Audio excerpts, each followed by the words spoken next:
इसी में संजय कुमार जी, आपका भी असेसमेंट में, पहले तो संजय जी बताइए, आपको हैरानी हुई क्या ये 200 का जो आंकड़ा टच कर रहा है एनडीए?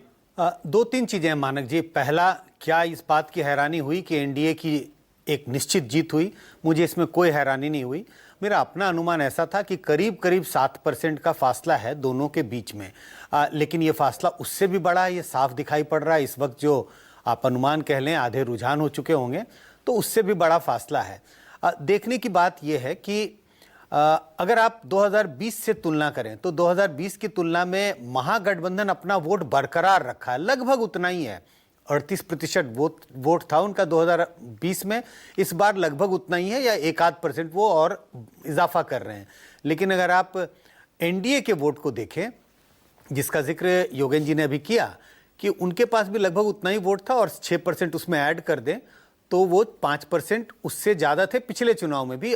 बड़ी बात यह है, अदर्स जो हैं, तो लग रहा था चुनाव के कैंपेन के दौरान कि शायद ये ट्रायंगुलर कंटेस्ट है। वो बिल्कुल ट्रायंगुलर नहीं है। ये चुनाव पिछले कई चुनाव से भी ज़्यादा बाइपोलर है।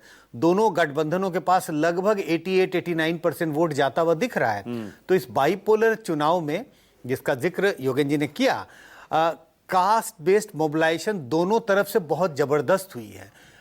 अगर महागठबंधन की बात करें तो यादव और मुस्लिम वोट उनके पक्ष में बड़ी संख्या में गया है, पिछले चुनाव से भी ज़्यादा। लेकिन अगर हम दूसरे समुदायों की बात करें, उनका वोट एनडीए के पक्ष में पहले के चुनाव से कहीं ज़्यादा गया। महिलाओं का जिक्र बार बार हो रहा है। इन सब को देखते हुए उनकी जो जीत है वो मुझे आश्चर्यचकित नहीं करती है। लेकिन हाँ, ये मैं स्पष्ट कहूँगा, इतनी बड़ी जीत की उम्मीद तो बिल्कुल भी नहीं थी। अच्छा संजय जी, अब जब आप थोड़ा बहुत हैरान इस मामले में हो ही गए हैं कि इतनी बड़ी जीत आपने नहीं सोची थी, तो आपको फैक्टर्स क्या नजर आते हैं? कौन सा कोई एक दाव था? क्या कोई एंटी इनकम्बेंसी को पछाड़कर आखिरी के 1-2 महीने में ऐसा कुछ एनडीए ने, नीतीश कुमार ने किया, या कोई बड़ी गलती महागठबंधन कर गया जिससे ये चुनाव पूरा पलट गया?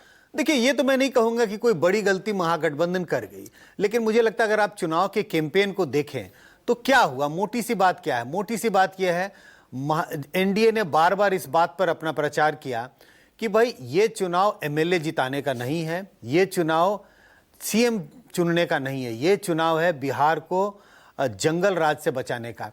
तो उन्होंने एक बड़े नैरेटिव का सहारा लिया, छोटे छोटे नैरेटिव्स को दबाने के लिए।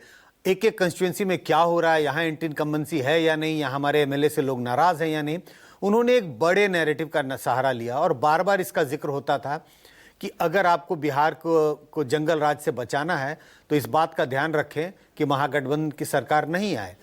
महिलाओं की बात होती है, महिलाओं के वोट को मोबिलाइज करने के लिए इस बात का जिक्र हो रहा है कि 10,000 रुपये दिए गए। लेकिन इस बात का ध्यान रखना चाहिए कि महिलाओं का वोट नीतीश कुमार के पक्ष में पहले से भी जाता रहा है। ये कोई पहली बात नहीं है। अगर हम शराबबंदी की बात करें और लड़कियों को जो उन्होंने साइकिल और ड्रेस देने का जो प्रावधान किए 2005-10 में, उस समय से ही महिलाओं का वोट इनके पक्ष में जाता रहा है।